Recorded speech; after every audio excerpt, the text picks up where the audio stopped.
Chacun peut observer des animaux en liberté, dans un jardin, dans un pré, dans la mer ou bien ceux qui sont enfermés dans un zoo, ou encore ceux qui figurent simplement dans une vidéo comme celle-ci. Pour le regard naïf comme pour la réflexion du savant, quelle source d'émerveillement. Le spectacle d'une telle variété de formes devrait provoquer de la part des hommes sensibles à la magnificence de la nature une grande admiration devant les œuvres de la vie et susciter le désir de mieux connaître l'aspect des acteurs, d'en comprendre le mode de vie, d'en découvrir les ressorts cachés, d'en percer les mystères secrets.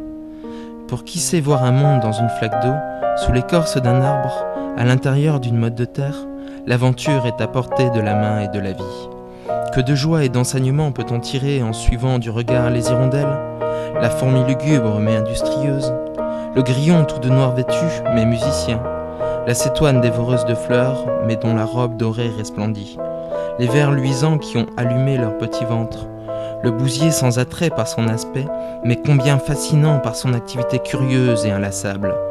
À l'aide du microscope, on découvre le grouillement d'êtres minuscules, et en élargissant les horizons, on peut rencontrer des bêtes énormes telles une baleine ou un éléphant. Que d'animaux menus, massifs, délicats, cuirassés, articulés, symétriques, irréguliers. Que de formes diverses, que de dispositifs bizarres, que d'harmonie parfaite, que de créatures baroques.